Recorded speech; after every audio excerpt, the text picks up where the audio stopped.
Normally where I would say good morning, bid you good afternoon.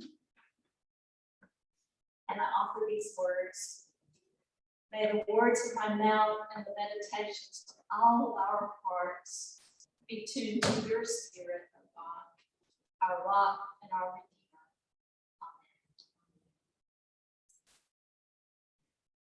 Amen. Indulge me, I beg you, in some walking down memory lane. One of my best memories, one of the best things that ever happened to me here was the summer of 2013 when you gave me the privilege of being sabbatical pastor. The winter of 2013, I had just begun the Pathways program, the Path to Ordination in the UCC, APAC to Ordination in the UCC. And Dave Brown reminded council one winter meeting that he was due his sabbatical and he wanted to take it over the summer months. And he suggested to council that they hire a seminary student as an intern for the summer. So later that week, I went to Dave and said, "What about me?" And he said, well, write a proposal and present it to council. And I did, and you all accepted it. So several months later, as I was coming in my very first day, Diane came to me and informed me that she needed the sermon titles and the scriptures for the month. Golly one. But that bit of instruction helped me to learn what a valuable resource the lectionary was and to discover a great way to organize myself. So thank you, Diane. But long before that experience, Pilgrim had provided a foundation for me. In preparation for today's sermon, I thought to the very first sermon I ever preached here, July 11, 2004. Our Sid, all grown up now and about to enter his senior year in high school, was just an infant, the newest addition to the nursery. And at that time, 8 of us were engaged in the Theology Among the People lay ministry program through the Southeast Conference. So when Johnny Mingus would take his vacations over the month of July, 4 of us would volunteer to build the pulpit in his absence. And I have to tell you, that day, I had just considered that I was, helping fulfill the pulpit supply that day. But the minute I stepped into this space, something happened that I can only describe as feeling overtaken. I wrote in my journal that day that it was the very best day of my life. The passage that I chose that Sunday was the one that was just read for us from Matthew 11. And I share a portion of the message that day and what was on my heart at that time.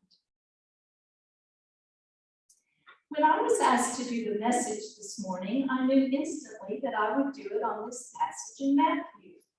Because in some little corner of my brain, from the time that I had memorized these verses many decades ago, I was perplexed by them, but I had never explored them. What a perfect opportunity to do so.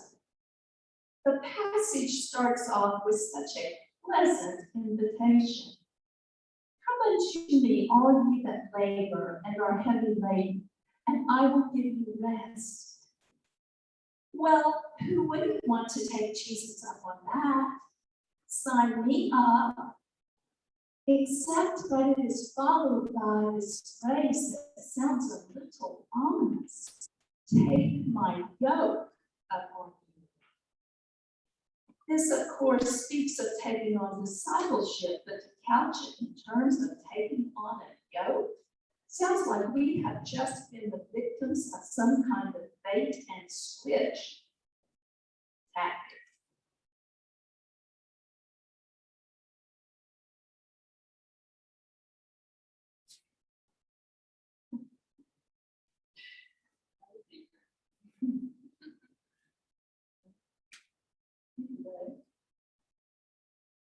Um,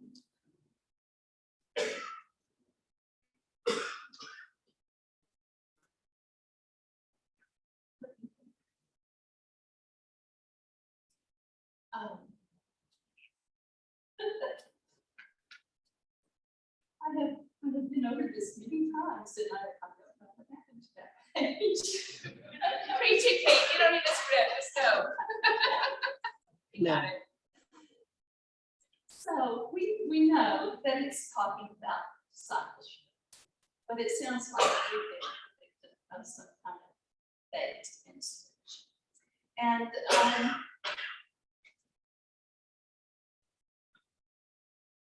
also during that time,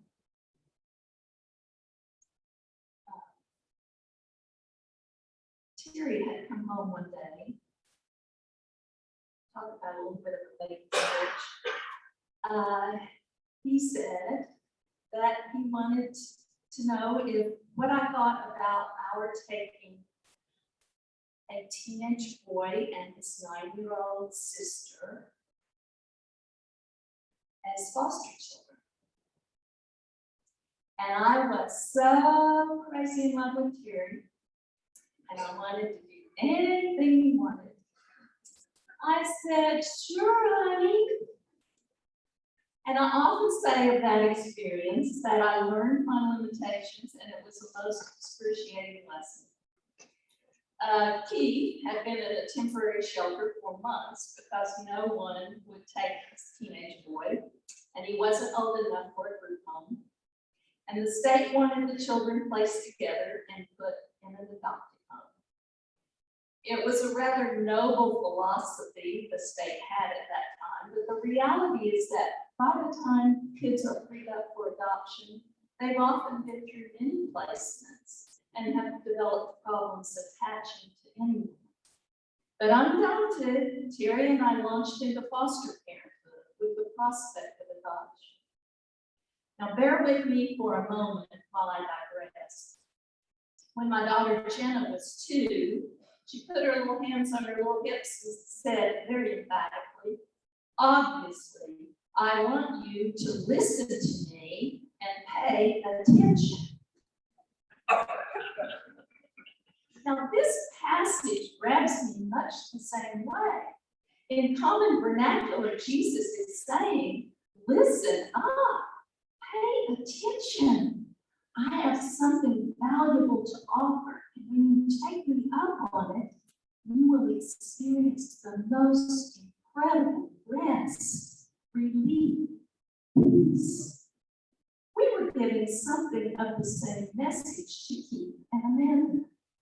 Listen, learn what we value and practice, become part of it, and you can have all the benefits of being in the Stulce plan. But they had been through lots of families, and unbeknownst to us, when their social worker was taking them to visit their older siblings who were in the Bradley County Jail, the siblings were saying, don't let those people adopt you. If you have to let them adopt you, don't take their name. And they came from a system where the siblings essentially raised themselves. Adults were seen as superfluous.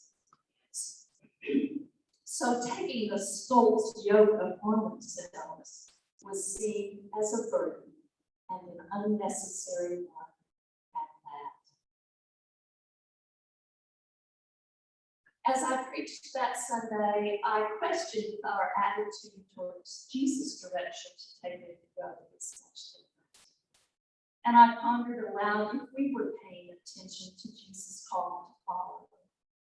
And I challenged us to consider what constitutes taking on Jesus' yoke.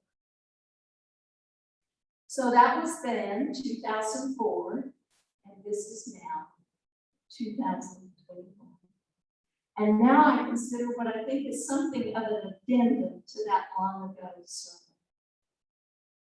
From the Common English Bible in the 11th chapter of Hebrews, we are reminded that faith is the reality of what we hope for, the proof of what we don't see. The elders in the past were approved because they showed faith. By faith, Abraham obeyed when he was called to go out to a place that he was going to receive as an inheritance. And he went out without knowing where he was going. Lately, I have felt a bit like Abraham and others who have gone out on faith, not at all sure just where they were going, or sometimes even why. In 2004, I was responding to a puzzling nudge I didn't understand. Christy Bonner came to me several times to say, Kate, something is happening when you're in the pulpit. And I think maybe you need to consider if you are being called to preach. That eventually led, as many of you know, by a very circuitous route, to ordination in 2018. In 2021, I again found myself searching out a mysterious and elusive path. What was God calling me to? After my sojourn at the church in Florida in 2019, Terry and I planned to travel, and then I was going to search for a call. And I'm sure I'm not the only one who searched for a call and came to a grinding halt as COVID invaded our lives. I had been doing supply for a little church before we left to travel, and it had appeared I might be offered a stated supply position when I returned. But the church decided to hold off on any decisions until they had a better sense of how the pandemic was going to play out and how it might affect their congregation. And I understood, but I was clearly disappointed. Before COVID, I had applied to Global Missions, the mission partnership between the UCC and Disciples. And in February this year, they contacted me, eager to talk about placement, although it was not clear when that would be possible under the circumstances of the pandemic. Terry was adamant this was not feasible. Now I had gone from disappointment to a grief-coated devastation. I began to plead with God, badger God, with my prayers full of angst. Like Jacob wrestling with an angel, I struggled with God.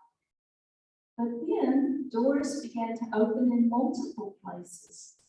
But one evolved in an especially interesting way that really caught my attention. When I came home one day from some errands, Terry announced he had been looking for property in Montana and Wyoming.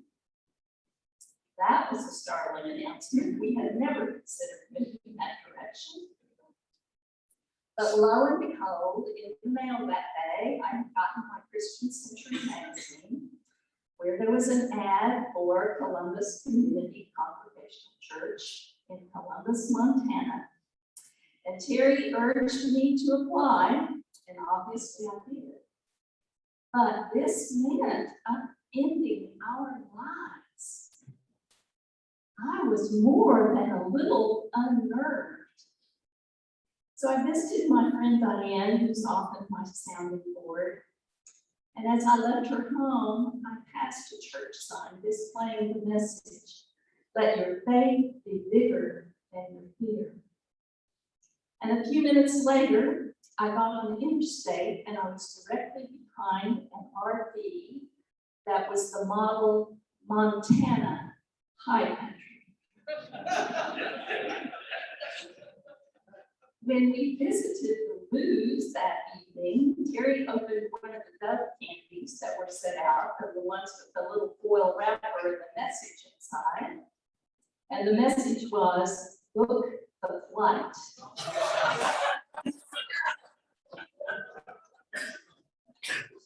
following day, we met friends in North Carolina at an Airbnb, which was decorated with Yellowstone and Glacier posters, I swear.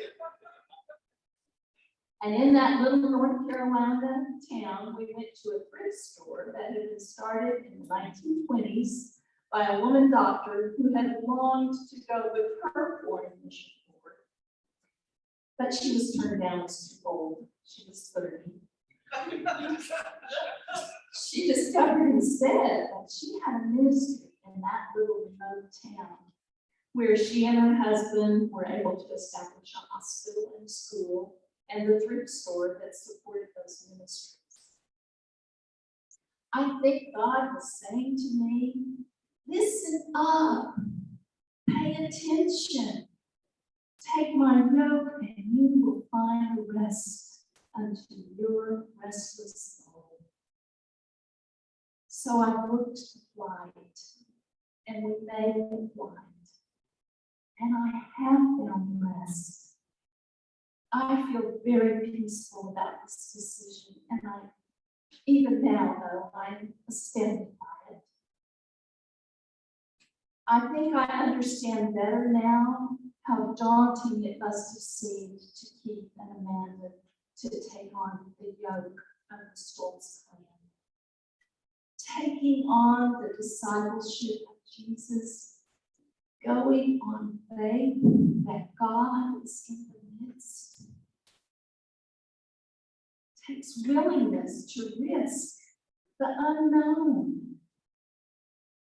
In a sense, Pilgrim is on a similar faith journey, uncertain how the future of Pilgrim's ministry will unfold.